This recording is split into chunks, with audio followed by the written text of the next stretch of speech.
Welcome back. This is Pharma Careers, clear role breakdowns, practical skills, and step-by-step career roadmaps. So you're trying to build a career in biotech or pharma, and you're probably asking yourself, where's the real money? Well, I can tell you it's not always where you think it is. Today, we are going to cut through all the noise and pinpoint the roles and the skills that really command top dollar. Let's dive in. All right, let's just bust this myth right from the get-go. It's so easy to get wowed by a title like, Global Head of Innovation. But here's the thing. The industry doesn't pay for fancy titles. Nope. The real value and the big money is tied to something way more fundamental than that. And that is the multi-million-dollar question, isn't it? If it's not the title on the business card, what are these companies writing the huge checks for? You know what? It turns out there's a surprisingly simple formula behind the industry's biggest paychecks. And here it is. We're calling it the Make Bank formula. Think of this as a simple framework, just 4 key value drivers. Once you get these, you'll be able to look at any role in the industry and see its true honest-to-goodness earning potential. Okay, so here's the big secret. Every single high-paying job in this field absolutely crushes it in at least one of these 4 areas. First, they own risk, especially regulatory risk, where one mistake can be catastrophic. Second, they influence strategy, shaping the big decisions about products and the business itself. Third, they demand scarce expertise. We're talking seriously complex skills that are super hard to find. And fourth, they have a direct business impact, meaning they are driving revenue and growth. You got to keep these 4 drivers in your mind. So, now that we have the formula, let's put it to the test. Let's look at our career map and see how this whole thing plays out in the real world. We're going to walk through 10 specific career paths that consistently pay big because they deliver huge value. First up, let's talk about the roles that are all about influence. You've got medical affairs and MSLs. These folks are the scientific storytellers. They translate crazy complex data into a story that doctors and key opinion leaders can actually get behind. That is pure strategy influence. And right alongside them, you have regulatory affairs. Oh man, these are the guardians at the gate. A single tiny mistake on a submission, that can cost a company hundreds of millions in delays. They own massive risk, and you better believe they get paid for it. Now this next group, it's a powerful mix of expertise and risk. Regulatory CMC, that's all about the how. How is the drug actually made, packaged, and tested every single time?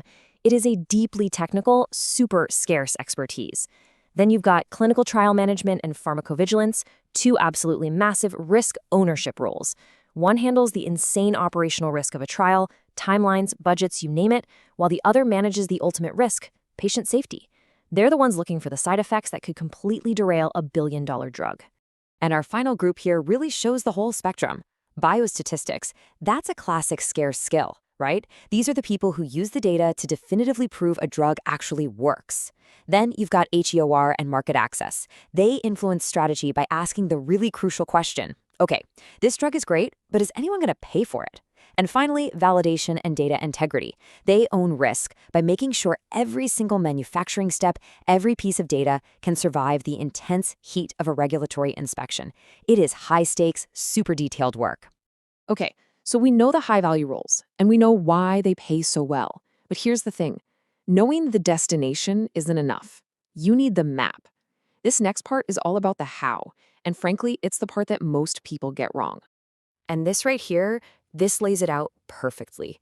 The wrong way to go is trying to jump straight to a global head of whatever role when you have 0 foundation. That is just a recipe for failure and frustration.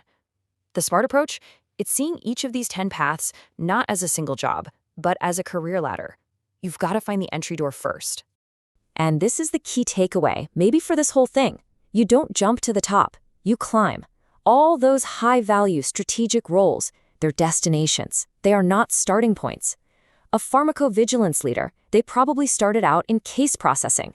A clinical trial manager likely began as a clinical trial assistant. You have to build that foundation first, brick by brick. Let's make this super real with an example. Let's take regulatory affairs. You don't just wake up one day and become a strategist. No way. The journey might start as a coordinator, learning the ropes of all the documentation. From there, you grow into an associate, taking on some real responsibility. And then, with that rock-solid foundation under your feet, you can make that leap to the high-value strategist role. See? It's a logical step-by-step climb. So, with all this info, what do you do now? How do you actually turn this into action? Let's boil everything we've talked about down into a simple strategic plan you can literally start using today. It all comes down to this, just 3 simple steps. 1. Pick. Go back through those 10 paths and pick the one ladder that genuinely sparks your interest. 2. Build. Forget about that top job for now. I'm serious, focus all your energy on building the skills for the entry-level role on that ladder. And 3. Climb. Just commit to the journey and make those strategic step-by-step moves toward the top. That's it, that's the plan. So that brings us right back to you. We've laid out the map, we've given you the value drivers. The only question left is the one on the screen. Which career ladder will you start climbing? If this helped, like and subscribe. Watch the next video in Pharma Careers for the next role breakdown.